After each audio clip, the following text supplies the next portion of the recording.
प्यारे सत्संग जी, प्यार से कहिए सतगुरु सतनाम सत साहिब जी, सतगुरु सतनाम सत साहिब जी, सतगुरु सतनाम सत साहिब जी। बोल सतगुरुदेव महाराज की जय, सतगुरुदेव महाराज की जय, सतगुरुदेव महाराज की जय। आज के सत्संग के आनंद की जय, आज के सत्संग के आनंद की जय, आज के सत्संग के आनंद की जय। मैं सभी ब्रह्मांड के हंसों को, निजधाम के परम हंसों को, सतपुरुष जी के चरणों में मेरा कोटि कोटि प्रणाम है। वही आपको जगाने के लिए सब कुछ दे रहे हैं। ये गदाबाई निमित्त मात्र बस उनकी सुरति को अक्षरों में कन्वर्ट करने के लिए बैठा है। बाकी सब आप तक है। आप जागना चाहें जागो, जैसे आपकी अंदर की भावना उत्पन्न होती है उसके मुताबिक चलें।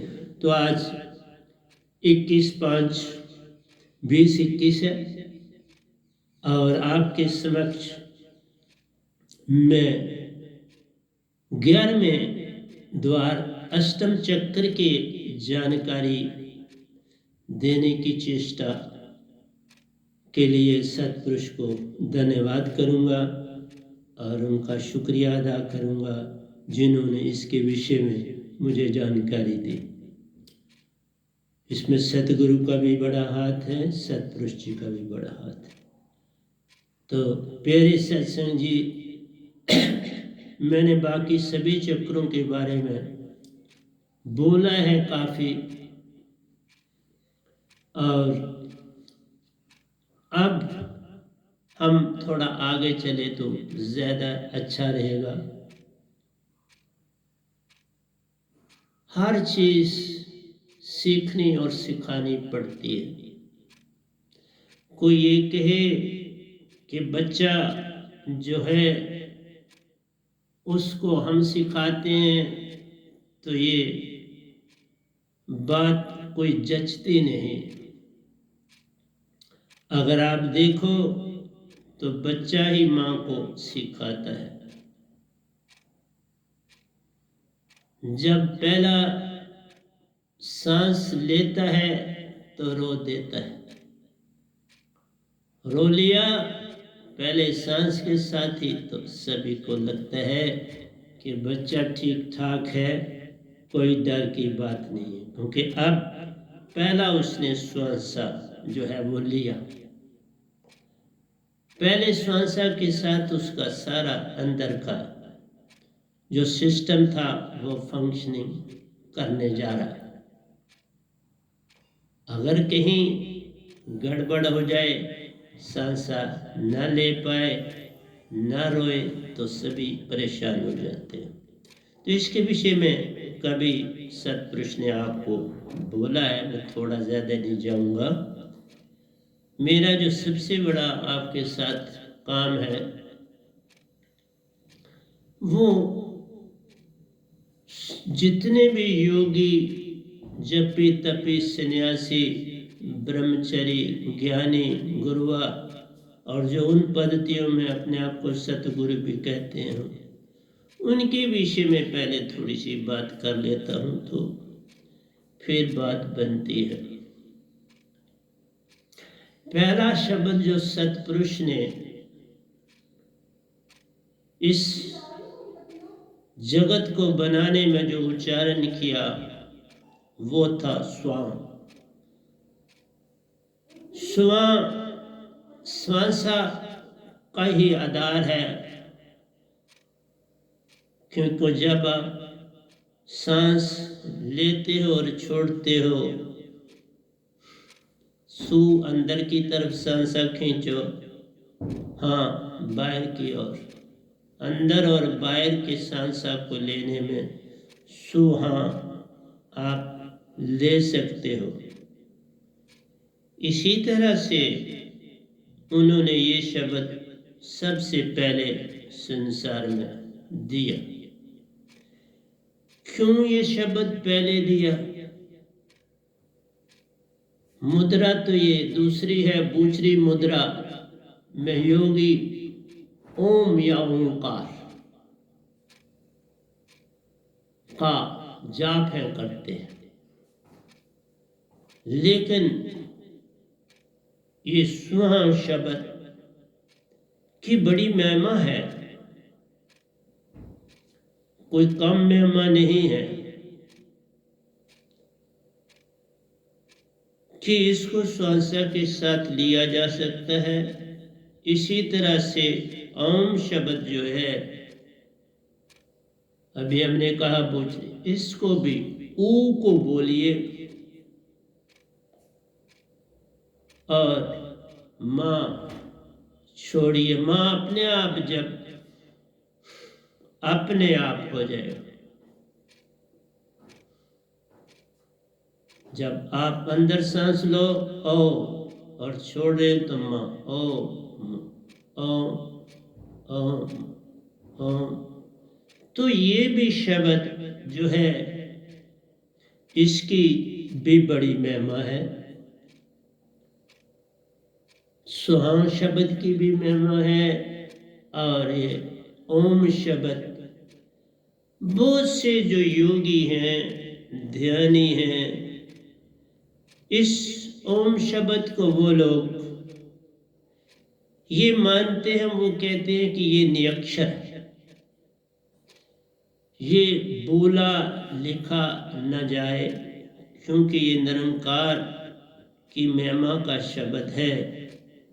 और ओम ब्रह्मांड में आप आज्ञा चक्कर में जब पहुंच जाते हो तो वहाँ आप इसे देख भी सुन सकते हो और ध्वनि भी सुन सकते हो और एक रस भी हो सकते हो। इसी से अजापा भी बन जाता है, क्योंकि जो ध्वनि आप सुनते हो अंदर वो अजापा कहलाती है।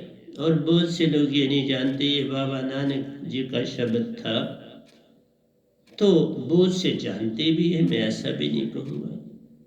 तो पहला शब्द उन्होंने स्वां दिया और उसके बाद जो दूसरा शब्द था वो रंकार दी, रंकार, वो भी श्वासा के साथ बोला जा सकता है। रंग अंदर सांस लेते समय और कार बार समय, रंग का। तो जो तीनों देवता हैं, शिव महेश्वर ब्रह्मा, उनका सरबंध है, वो इसका सिमरन करते हैं शब्द का। तो रंकार शब्द दूसरा शब्द जो था वो सतपुरुष ने उच्चारण किया। तो इस शब्द की भी बड़ी महिमा, निरंकार की प्रकाशता के ये शब्द हैं। तो इस तरह से प्यारे सत्संग जी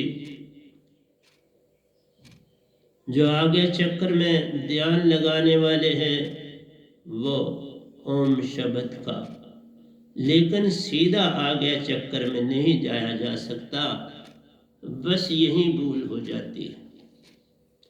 आगे चक्कर में जब भी जाना है तो हमें सुषुम्ना को सम करना ही करना पड़ता।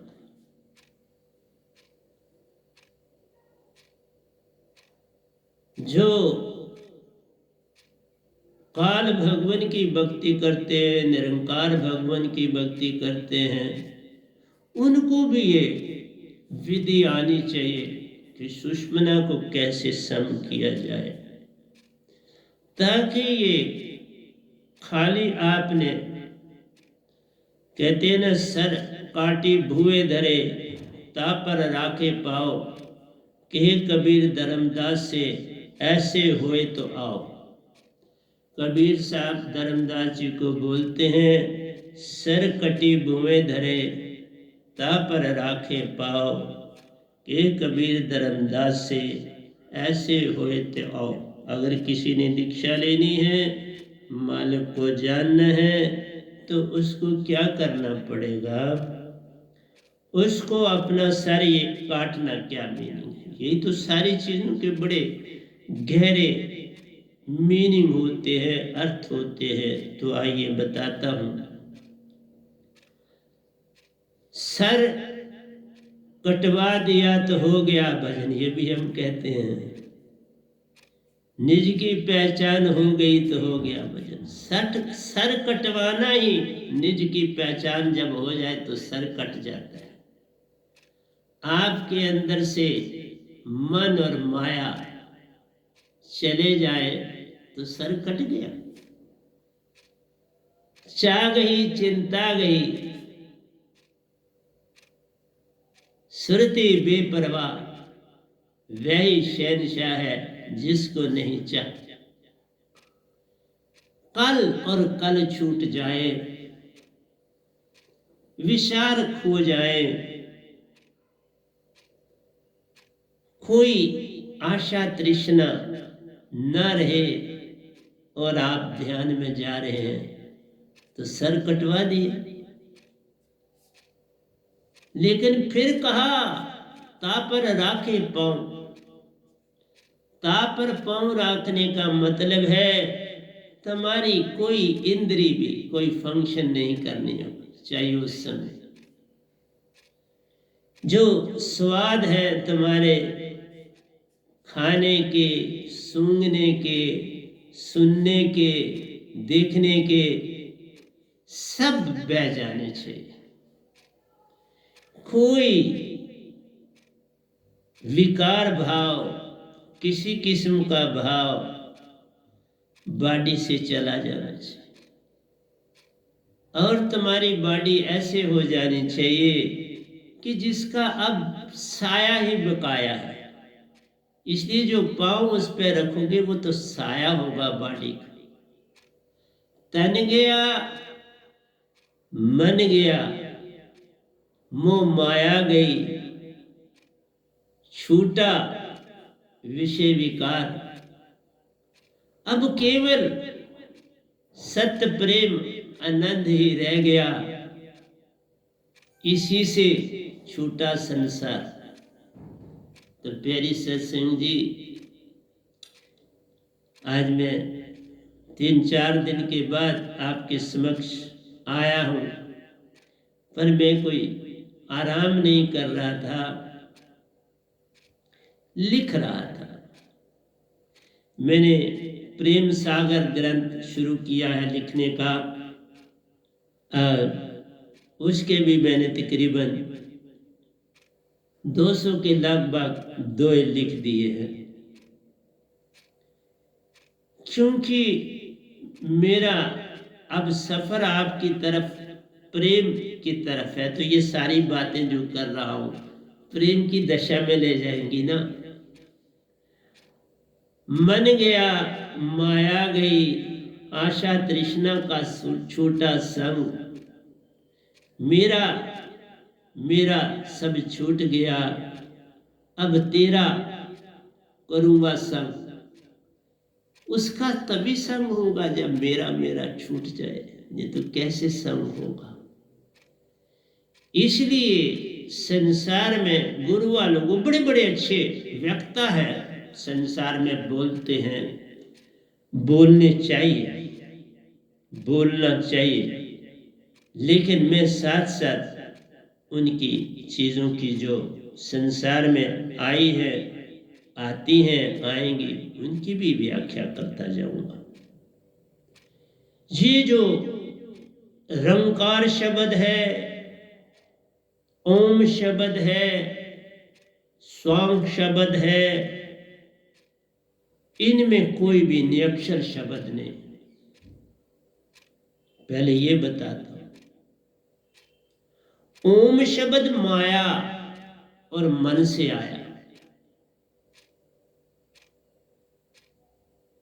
ओ आया निरंकार से, मां आया माया से। तो ओम का काम हो रंग और कार। रंग का आया निरंकार से और कार आया माया से। इसलिए हर शब्द के 2 पार्ट।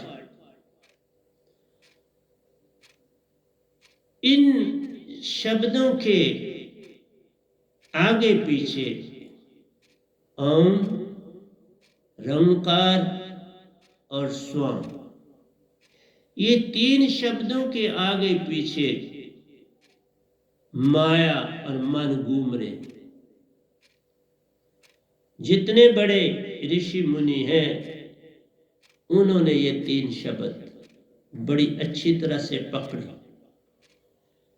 और कुछ कहते हैं कि ओ बोलो, और जब सांस छोड़ोगे तो अपने आप मां बोला जाएगा, बोलने की आवश्यकता है।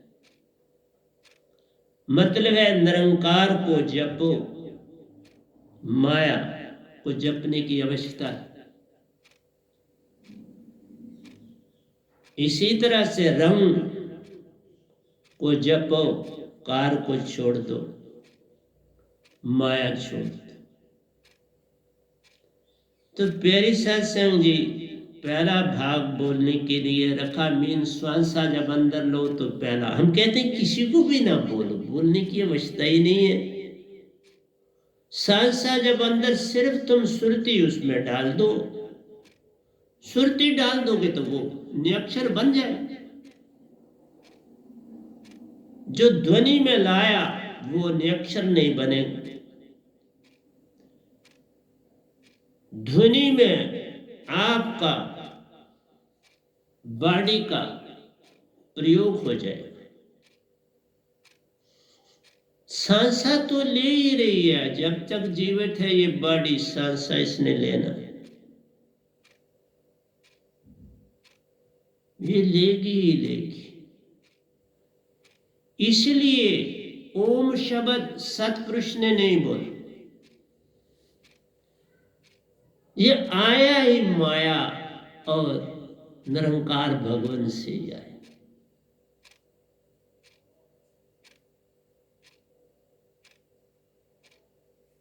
इसलिए आपको कहता हूं कि इन तीन शब्दों की महिमा है, लेकिन इन तीन शब्दों में नियक्षर शब्द नहीं है कोई भी।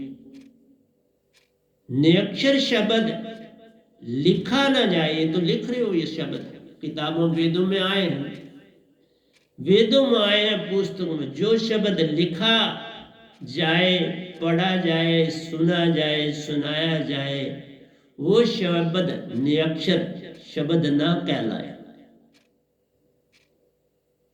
इसलिए वह तो शब्द विधे, लिखा ना जाए, बोला ना जाए, सुना ना जाए, सुनाया ना जाए, वो किसी पुस्तक में नहीं होता। जैसे नियक्षर नाम पूर्ण संत गाते हैं, निरंकार की सीमा में भी लोग लिखते हैं, कोई बात नहीं, वो संत लिखते हैं, लेकिन संत का मतलब है पूर्ण सत्य को पाने वाला संत कहलाता है। गुरु राह बताने वाला, संत पार लगाने वाले। गुरु वही वेदों का शब्द पकड़ता है, और चूंकि उसने उसकी परख की होती है, उस शब्द को उसने परख करी, निरख परख के ले, निरख परख के उसने शब्द को, उसकी ध्वनि सुनता है, उसमें ध्यान लगाता, तो आपको भी दे देता। मैं बोला मैंने इसकी परख कर ली, अब तुम भी कर। तो वहां आपको अपनी चेष्टा और अभ्यास करना। मेरी एक ही बात आपसे कहनी है, इसीलिए संसार में हर प्राणी बेसिकली कहो क्रोधी भी है, अभिमानी भी है। जब क्रोध होगा तो अभिमान पक्का, दुख भी होगा, वीर्य भी होगा, मोह भी होगा। तो ये गठबंधन प्रेम का, क्योंकि जब आपके अंदर क्रोध है तो कहीं ना कहीं दया की जगह होगी। जहां क्रोध है वहां दुख भी जरूर आपको आया होगा और किसी का देखा होगा। तो दुख जहां है वहां दया भी है,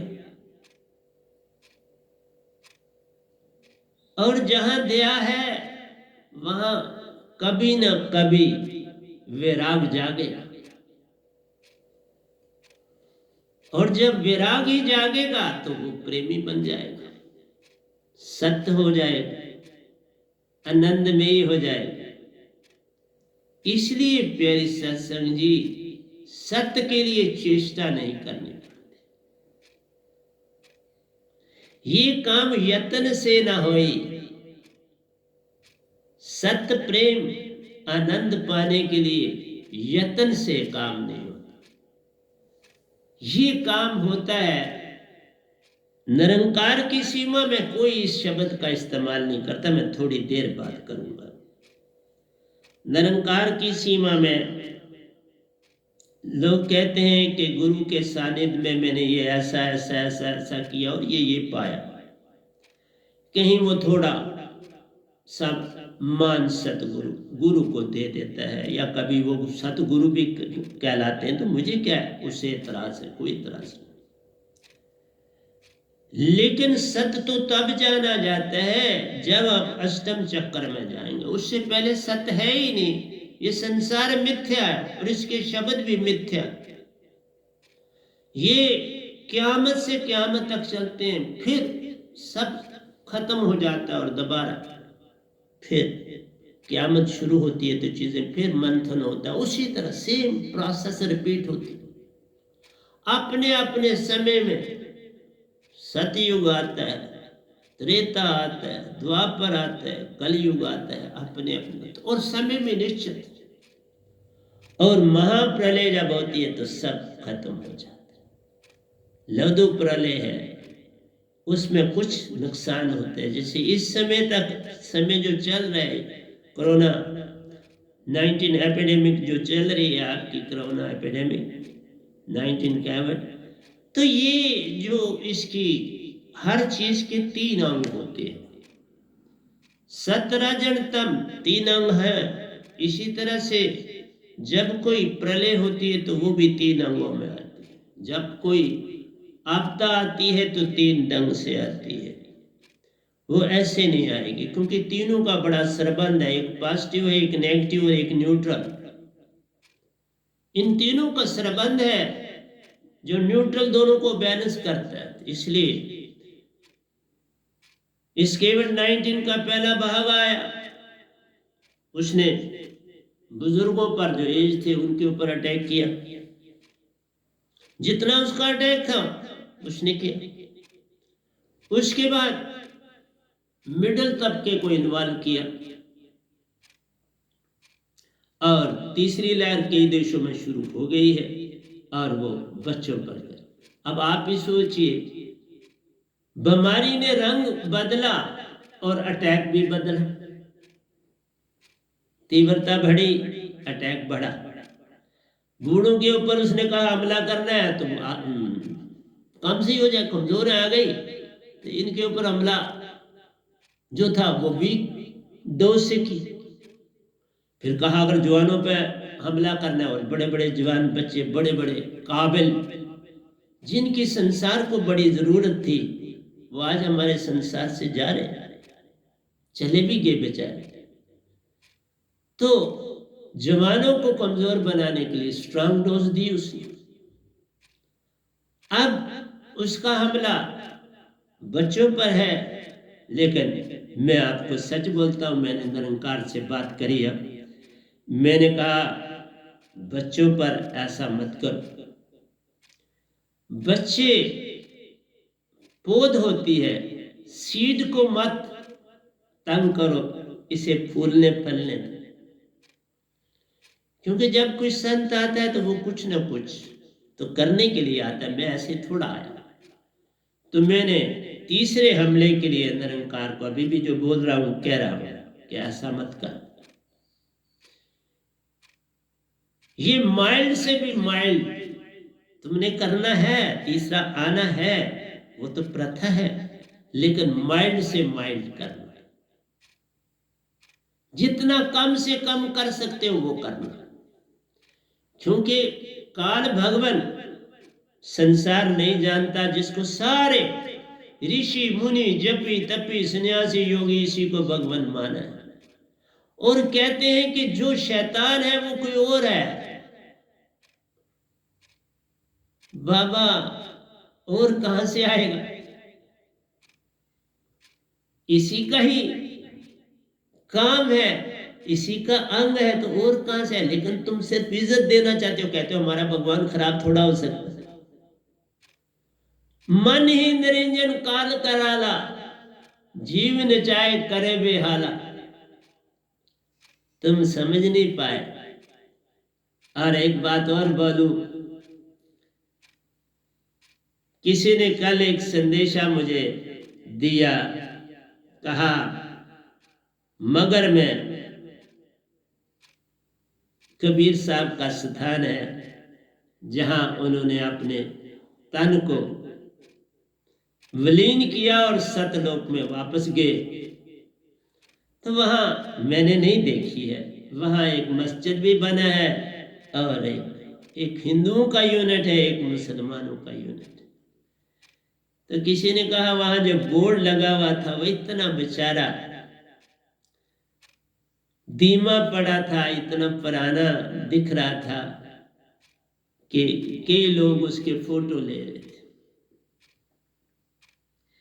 प्यारे सत्संग जी, आप खुद ही जरा सोचो, अगर किसी चीज का पता ना लगे तो कोई संत आता है तो कम से कम उससे इतना तो पूछ लिया करो, या पूछ लेना चाहिए कि कबीर साहब कौन थे, कैसे थे।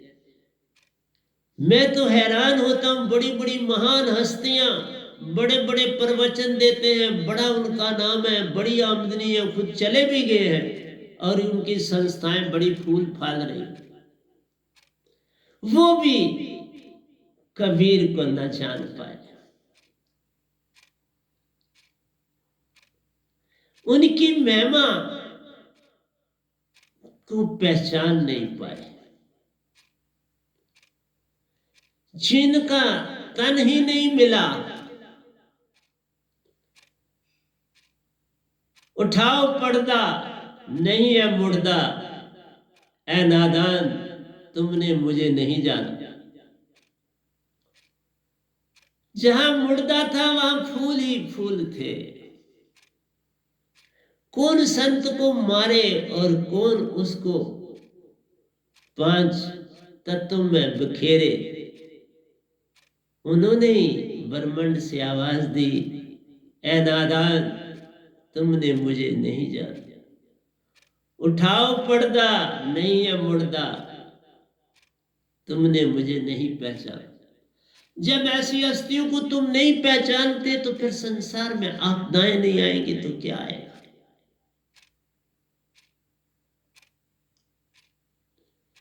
मैंने जब ये सुना तो बड़ा अंदर से विषाद हुआ। वो आज से 600 साल पहले आए, लेकिन उन जैसा इस संसार में कौन आ सकता है, कौन हो सकता है। जिस तरह आप अवतारों को कहते हैं ना, आप नारायण कलाधार जग में परवरे हो, वो सतपुरुष का तदरूप जग में परवरे, वो तो सतपुरुष का तदरूप ही आए और पता नहीं कितनी बार फिर आएंगे। जैसे ये गधे भाई की ड्यूटी लगा दी, मेरे पास तो कोई इतना गुण भी नहीं था और मुझे जीरो से सब कुछ शुरू करना पड़ा। वही आते तो उन्हें जीरो से तो नहीं करना था, मुझे जीरो से शुरू करना था। पर कोई बात नहीं, ड्यूटी लगी है तो देनी। इसलिए प्यारी सत्संग जी, जो हमारा अपना पिता है उसे तुम जानना नहीं चाहते। मैं कितनी बार बोल चुका हूं और बोलूंगा, कहीं बता दो ना आत्मा का सागर इन 3 लोगों में कहीं है, दिखा दो मुझे भी, मैं देख लूं। 5 तत्व आपको दिखते हैं, धरती भी दिखती है जिस पे चलते हो, जिस पे पौधे लगे हैं, फल फ्रूट खाते हो, जिस पे पानी ठहरा हुआ है, जिस पे पवन चलती है, जिस पे तुम सांस लेते, अग्नि तत्व भी देखते हो, वायु तत्व भी तुम देखते हो, और सुन तत्व भी तुम देखते हो, 5 तत्व तुम देखते हो। छठा तत्व दिखा दो ना मुझे आत्मा का, इन 3 लोगों में कहीं कोई भी।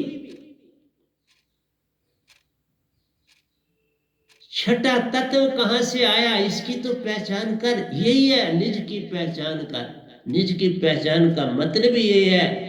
लोगों ने बड़े सुंदर उदाहरण शुरू कर दिए, आत्मा और परमात्मा। नाम भी आप बड़े ऐसे रखते थे हो कि वाकई कमाल के इंसान हैं धरती पर, कि आत्मा ये है और परमात्मा जो है वो परमात्मा है। प्यारी सत्संग जी, इसका असली नाम आत्मा नहीं है, इसका असली नाम हंसा है। और हंसा में 2 यूनिट है, 2 सुरतियां हैं, श्रुति और निरति। श्रुति बड़ी शक्तिशाली है,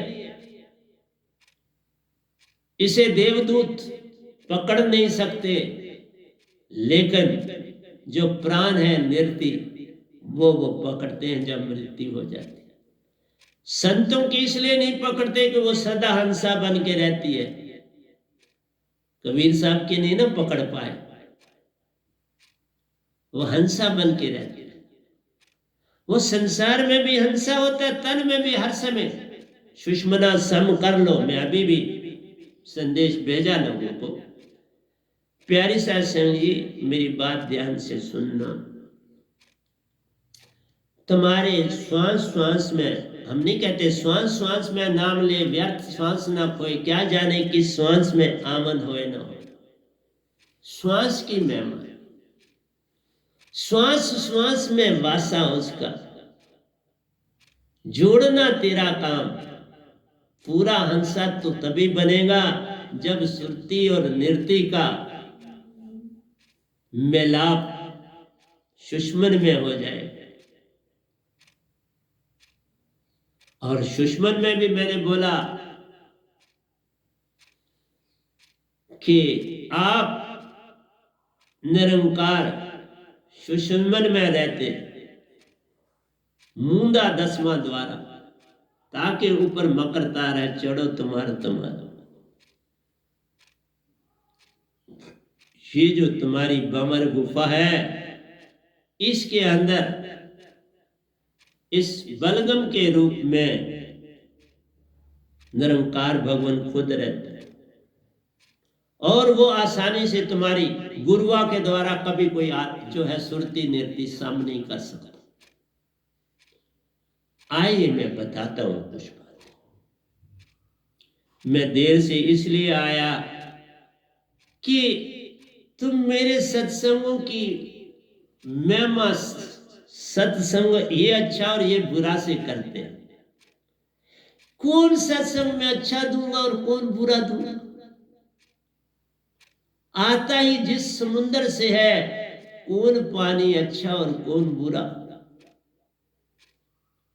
जो शुद्ध बारिश का पानी होता है, स्वाति की बूंद बन जाता है। एक संत तो स्वाति की बूंद देते हैं, हर सत्संग स्वाति की बूंद होता है, लेकिन तुम्हारा कचरा उसको गंदा बना दे। वही स्वाति की बूंद जब धरती पर पड़ती तो गंदी हो जाती है, वही सीपी में जाती तो मोती बन जाती है, पत्थर में जाती तो पारा प्यारो, हाथी की सूंड में कान में जाती तो गजमुक्ता बन जाती, और केले में पड़ती तो कपूर बन जाती, सीपी में पड़े तो मोती है। ही स्वाति की बूंद है। और हर चीज में अपना अपना गुण है, उसको उसमें बदल देती है। इस तरह से प्यारी सत्संग जी, लोहा चुंबक प्रीत है, लोहा लेत उठाए। चुंबक रखें, मैग्नेट रखें तो वो लोहे को उठा लेती है, उसमें ताकत। इसी तरह से नियक्षर शब्द निज दाम से आता, कोई एक ही संत है जग में आता जो ये दात निज दाम से लाता।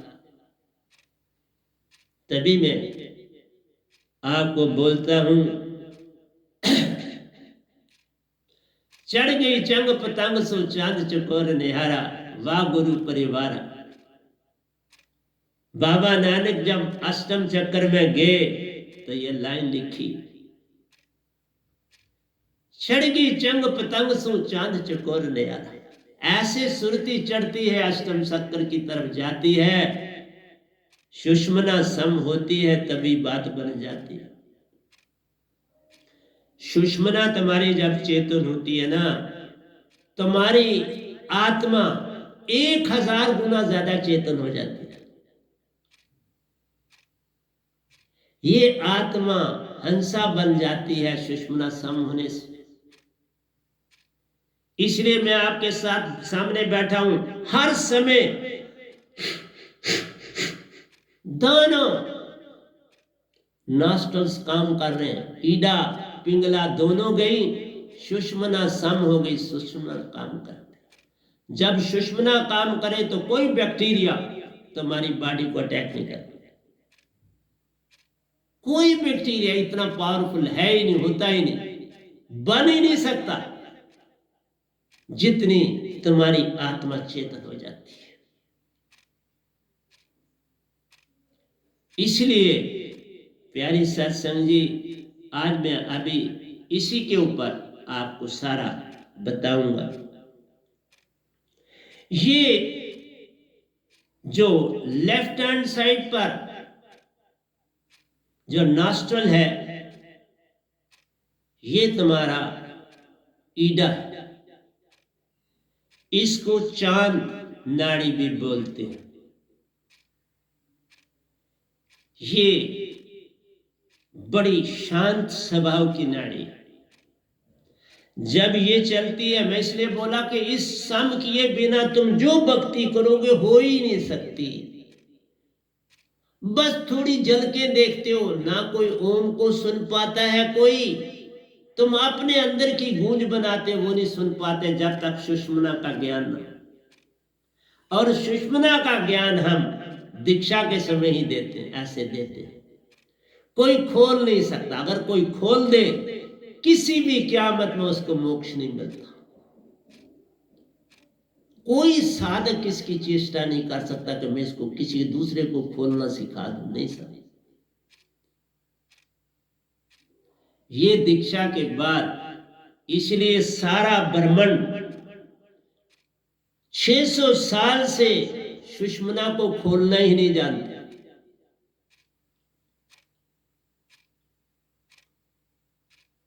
और सुषमना खोले बिना तुम्हें बीमारियां लगेंगी, तुम्हें दुख मिलेंगे। क्योंकि मैंने बताया, भी बता रहा हूं, जो आपकी ईडा है ये चांद नाड़ी कहलाती है। ये बड़ी शांत स्वभाव की नाड़ी है।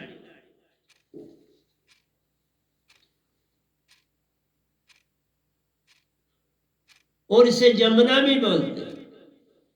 जैसे गंगा और जमुना, ये जमुना नदी कहलाती है। इंगला भी बोलते हैं, ईडा भी बोलते हैं। और ये लेफ्ट हैंड साइड पर होती है। चांद नाड़ी भी बोलते हैं, जमुना भी बोलते हैं। इस जब ये नाड़ी चलती है, ध्यान से सुनना, जब ये नाड़ी चलती है और आप ध्यान में बैठते हैं,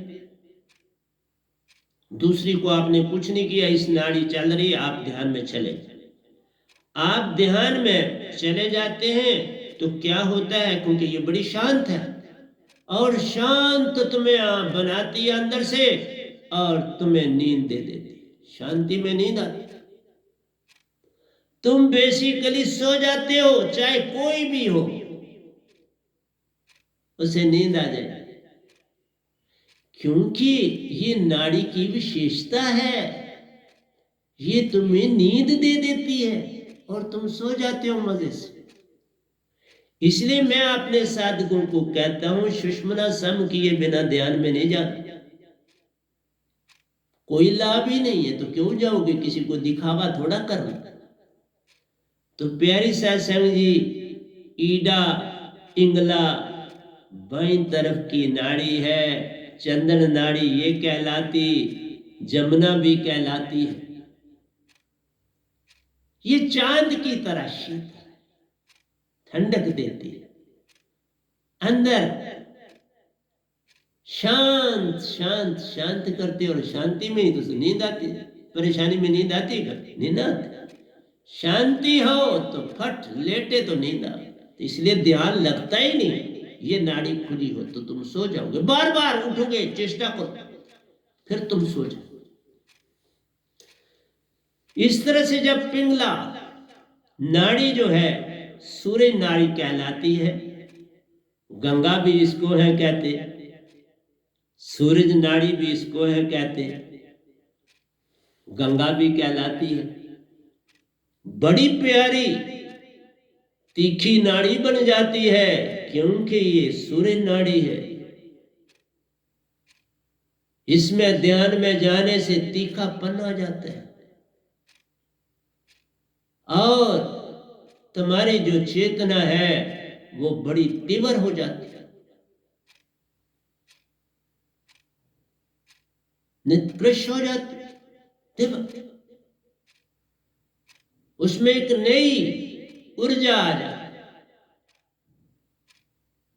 वो आगे पीछे भटकने लगती है और तुम्हें परेशान करती है, और तुम उठ के बैठ जाते, ध्यान भी छोड़ देते, और वो तब भी तुम्हें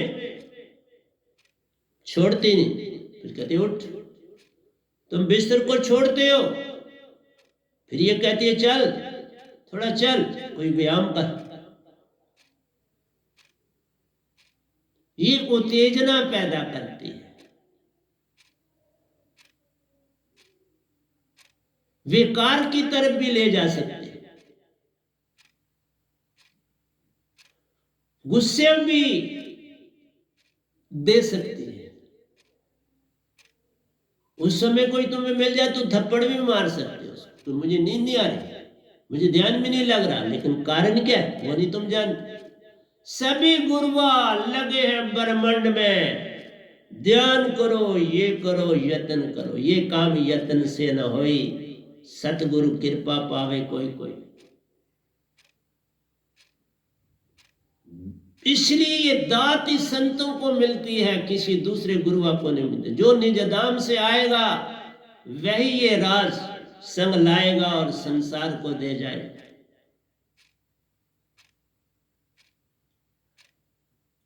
मैं जब भी मुझे मिलोगे, आप देखो, सुषमन सम, ईडा गई, पिंगला गई, सुषमन सम हो गई।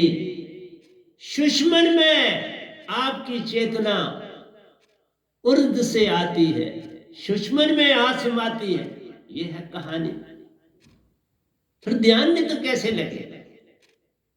अर्ध और उर्द विच ध्यान लगावे, के कबीर सो संत निर्भय हुआ, जन्म और मरण का भरम माने। उसको फौरन पता, उसको तो दिन में 100 बार पता है कि मरना क्या है। तुम्हारी बॉडी की 10 पवने जब सुषमना सम होती है तो ये भाग के ऊपर की तरफ बीमारी। मैं आज तक आपको बोलता हूँ, 20 साल से 20-22 साल जब से मैं भक्ति की प्रकाशता में पहुंचा, योगेश्वर बना, मेरे को कोई पेट की कभी कोई बीमारी नहीं। मेरा सर तक दर्द नहीं होता, क्योंकि सुषमना सम होगी तो सर कैसे दर्द।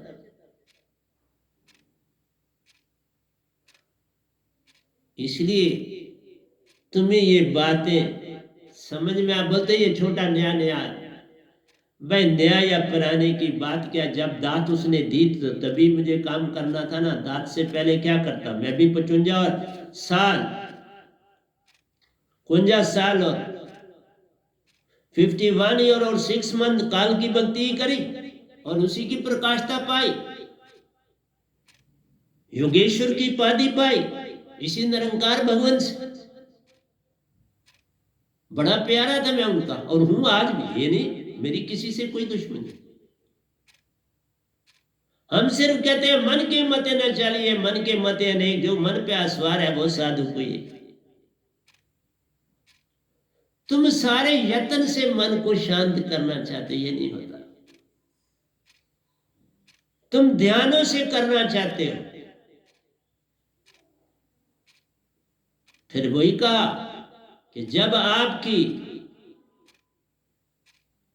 पिंगला नाड़ी जो है वो खुली होगी तो आप तीखी चीजें खाना पसंद करोगे, अंदर में बड़ा जोश होगा, मुक्का भी मारने में तेज होगे, किसी पे गुस्सा करने के लिए भी बड़े तेज हो। और क्रोध के आने के दो कारण होते, एक तो क्रोध होता है आपको किसी ने नुकसान पहुंचाया, आपको कोई गाली दे दी, आपको कोई बुरा शब्द कह दिया, तो कोई कारण से वो भी कहेगा ना, वो आपको अंदर लग गया, आपको क्रोध आ गया। कोई अच्छा काम किया, आप प्रसन्न हो गए, शाबाश दी। बुरा काम किया, आपके सामने कोई चीज तोड़ दी, नुकसान हो गया, तो आपको क्रोध आ। लेकिन जो आपको सामने दिखता है, जिसके साथ आपका संबंध है, गलती तो आपसे भी हो सकती है, वो काम आप कर रहे होंगे तो आपसे भी गलत हो सकता है। फिर आप अपने पे भी क्रोधित होते हो, लेकिन फिर चुप हो जाते हो, लेकिन दूसरे पे तो निकालते हो क्रोध। लेकिन वही क्रोध, जैसे अभी कोविड-19 एपिडेमिक है,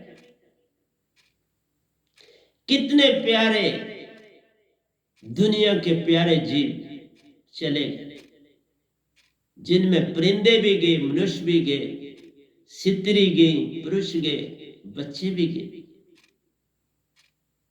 वहां पर आप नेचर को तो दोषी नहीं ठहराते, ठहराओ भी तो कैसे, सामने दिखता ही, क्या करो। और फिर तुम कह देते हो शैतान। मैंने किसी को, मेरे पास कोई आया, मैंने उसे कहा बाबा मुझे शैतान बता दो, जिसको तुम शैतान कहते। वो कहते शैतान होता है। मैंने कहा कोई दिखा दो उसको, किसको शैतान कहा जाता है, कहाँ है, कहाँ रहता है, किधर। इसलिए ये भगवान की ड्यूटी, ये मन है, ये मन है, आत्मा तो है नहीं, इसके पास आत्मा खुद नहीं, तुमको कहां से दे। आत्मा नहीं है निरंकार भगवान।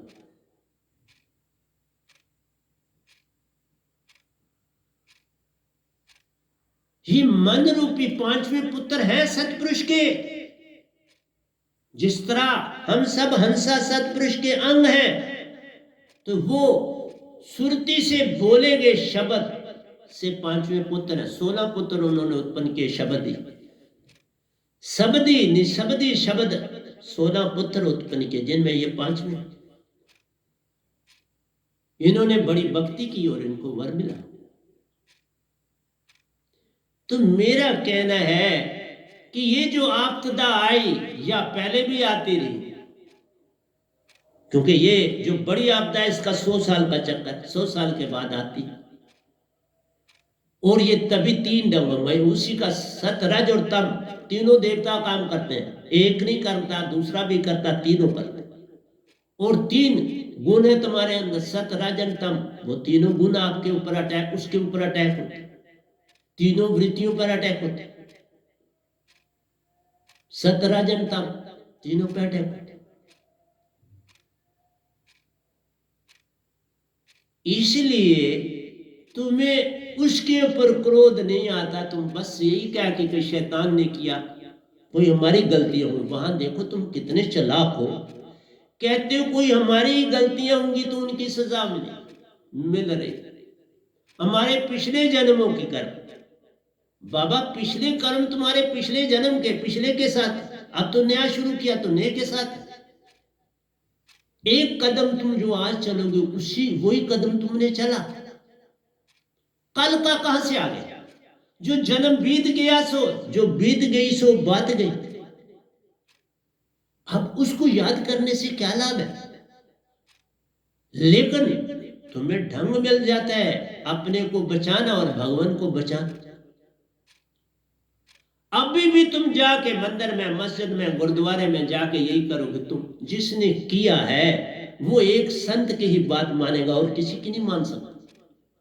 ये निरंकार भगवान सत्पुरुष कुछ कहते नहीं। एक संत जो जग में आता दोनों को समझा है पाता, सत्पुरुष से बातें करता, निरंकार को कुछ कह है देता। और एक ने मानी दूसरे ने भी मानी, और निरंकार भगवान को संत की बात माननी पड़ती। तुमको तुमने पहले क्यों नहीं कहा? तुमने अभी सुना ना, मैंने जो पहले बात कही कबीर जी की के लिए कैसा स्थान होना चाहिए था संसार में, क्या दिया आपने? जो सतलोक में अभी भी इस तरह है जैसे वहां के सभी परमहंसों में भी वो अभी भी महान। जहां महानता दिखानी होती है वहां कबीर साहब पहुंचे होते, वहां रविदास जी पहुंचे होते, वहां मीरा जी पहुंची होती, वहां बाबा नानक पहुंचे होते, वहां सतपुरुष साथ होते, परंतु सतगुरु रूप में होते। तुमने उनकी क्या मानता, क्या दुर्दशा करी। संसार में तुम अपने नाम और निशान, जो कोई पद प्रतिष्ठा पे होते हैं उनको अपने नाम की पड़ी होती है। कभी नहीं सोचते कि कोई बड़ी महान हस्ती संसार में आई थी, वो भी तुम चुनते हो। किसी को हिंदू चुन लेते हो, किसी को मुसलमान चुन लेते हो, किसी को सिख चुन लेते हो, किसी को ईसाई चुन लेते हो, किसी को पादरी चुन लेते हो। संत का कोई धर्म नहीं होता प्यार। मेरे कोई चीर के देख लो, कुछ करके देख लो, कोई मेरा धर्म नहीं। इसलिए जब से ये दात पाई है मेरा नाम वैनाम है, कोई और नाम नहीं। वैनाम ही सतपुरुष का नाम, वैनाम ही मेरे शब्द का जो सतपुरुष ने दिया उसका नाम। मेरा नाम और क्या हो सकता? वैनाम ने वैनाम दात है पाई, सतपुरुष का लिया संदेश, उसी का ढिंढोरा पीटता गली गली और देश देश। यूट्यूब से दे रहा हूं, सुन लो। गली गली और देश देश में भी देता और प्रदेश में भी दे रहा हूं, सुन लो। ये दात फिर कौन बनेगा? हाँ, बड़े साहब जी बने हैं, सतपुरुष मिल आए दोबारा। इनकी अपनी आगे जीवनचर्या जैसे ये चाहे वैसे नहीं पाएंगे। मैं कोई बंदिश नहीं किसी को डाल, लेकिन इतना ही कहना है, जो तुम्हें नजर है आता उस पर करते क्रोध हो, जो तुम्हें दिखता नहीं, जहां तुम्हारा जोर चलता नहीं, वहां तुम कहते कुछ और हो। उसके आगे झुके भी रहते, मंदिर मस्जिद में पूजा भी करने जाते, वही तो तुमको दुख है देता। ये तुम्हें समझ आता नहीं। ये काल भगवान ही ये आपदा लाते, ये लदू प्रलय लाते, क्योंकि संसार में तब्दीली लानी पड़ती है। क्योंकि जब आप क़यामत की दुनिया में आगे चलते हो, बर्फें भी पिघल रही हैं, टेम्परेचर भी बढ़ रहा है, देख हर चीज तो हो रही है उल्टी। जितनी साइंटिफिक डेवलपमेंट होगी इतनी नेचर तबाह और बर्बाद होगी। उसी से ये बीमारियां आती हैं। जंगल कट जाते हैं, जो रोकने वाली चीजें हैं वो रोक नहीं पाती हैं, तभी तो ये बीमारियां आती। पर तुम दोष किसको दो? जो चले गए वो कहां गए?